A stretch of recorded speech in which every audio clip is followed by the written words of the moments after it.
번째 경기 발베이크 대 시타르트 분석 시작해보겠습니다. 발베이크는 지난 라운드에서 트벤테에 패했다. 빌럼전을 시작으로 3연승에 성공하며 최하위를 탈출했는데 리그 상위권 팀 원정을 이겨내긴 어려웠다. 그래도 극도로 부진했던 시즌 초반과 달리 크리스마스 휴식기 이후로는 승점을 잘 획득 중이다. 9골을 기록 중인 오스카 자와다가 최전방에서 확실하게 마무리를 하고 있고 이아타렌의 공격 전개도 위협적이다. 시타르트는 발베이크와 반대로 최근 분위기가 좋지 않다. 전반기에 꾸준히 리그 7, 8위권을 유지하며 시즌 이후 있을 플레이오프 진출을 노렸는데 지금은 안정적인 잔류를 위해 순위를 유지해야 한다. 최근 5경기에서 아약스와 알크마르 등 강팀 상대 경기도 있긴 했지만 승점 1점 추가에 그쳤는데 할릴 로비치의 경기 존재감이 줄어든 게 컸다. 발베이크의 승리를 본다.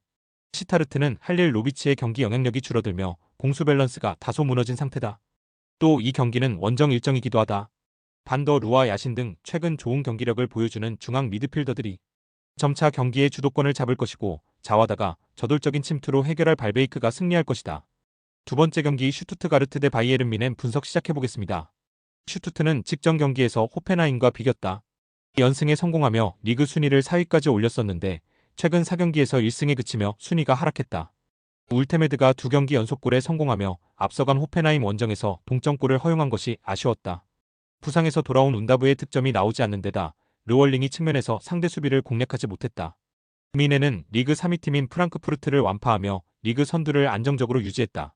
무시알라와 마이클 올리세 등이 선발 공격진에 나서 골을 기록했고 부상에서 돌아와 측면 수비수로 나선 이토도 팀의 기대에 부응했다. 무엇보다 부상 여파로 결장이 예상되던 해리 케인이 몸 상태를 빠르게 끌어올리며 교체로 피치를 밟았기에 이 경기에도 출전할 것으로 보인다. 뮌헨의 승리를 본다. 슈투트가르트는 데미로비치와 엔조밀로 등 리그 중위권 팀이었다면 주포 역할을 할 선수들이 벤치에서 나올 정도로 공격진에 강점이 있다. 그러나 파블로비치와 킴미히 등이 중원을 지키는 뮌헨 상대로는 그런 강점을 드러내기 어렵다. 돌아온 해리 케인과 함께 올리세와 그나브리, 사네와 코망 등이 경기 내내 몰아칠 뮌헨이 승리하고 1위를 더 공고히 할 것이다. 세 번째 경기 피오렌티나 대 US 레체 분석 시작해보겠습니다. 피오렌티나는 지난 라운드 원정 경기에서 베로나에 패했다.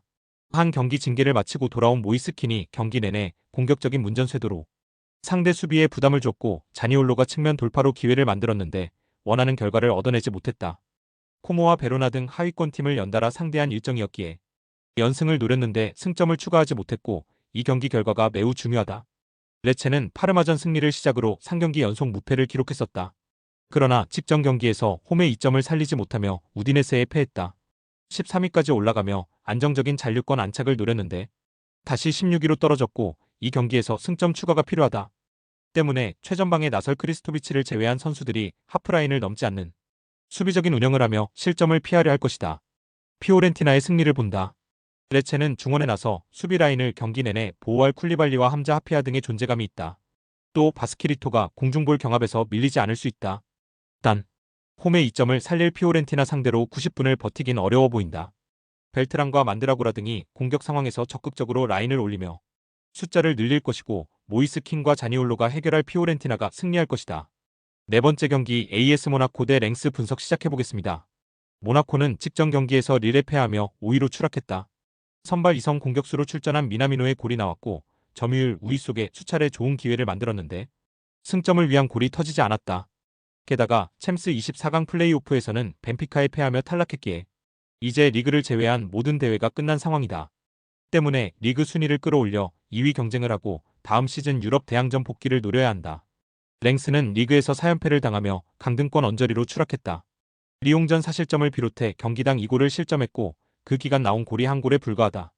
그래도 주중 원정 경기에서 앙제의 승부차기 승을 거두며 쿠프 드 프랑스 준결승에 진출했다. 인저리 타임에 동점골을 허용했지만 승부차기를 승리한 게 컸다. 단 그 경기에 전력을 다했기에 이번 원정에 대한 부담은 있다. 모나코의 승리를 본다. 주중에 혈투를 펼치며 체력적 부담이 있는 랭스와 달리 홈에서 풀 전력으로 나설 수 있다. 자카리아와 카마라가 중원에서 활발한 움직임을 가져가며 상대에게 체력적 부담을 줄 것이고 벤세기르와 아클리오체, 엘리케 등이 측면 돌파로 찬스를 만들 모나코가 승리할 것이다. 다섯 번째 경기 셰필드 대 선덜랜드 분석 시작해보겠습니다. 셰필드 웬즈데이는 최근 연패를 당했다.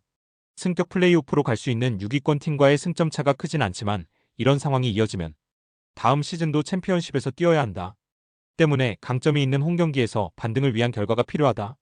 시어, 찰스와 암스트롱 등 공격 전개에 강점이 있는 중앙 미드필더들이 중원의 라인을 올릴 것이고 윈더스가 측면 돌파를 통해 기회를 볼 것이다.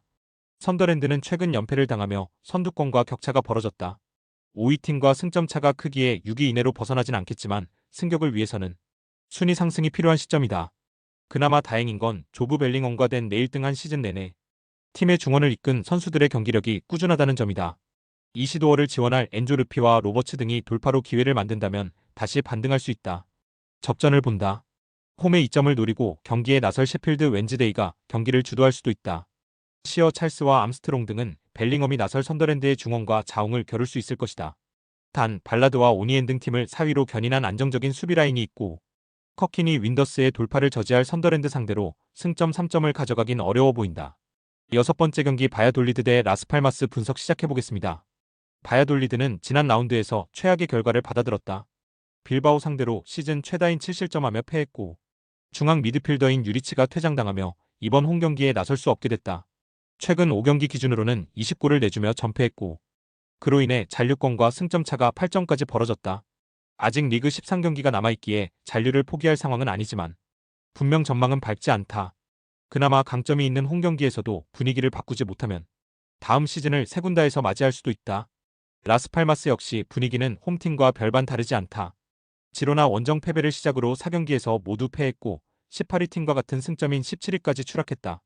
리그 선두인 바르샤에 승리하는 등 좋았던 시기도 있었지만 반등을 해야 한다.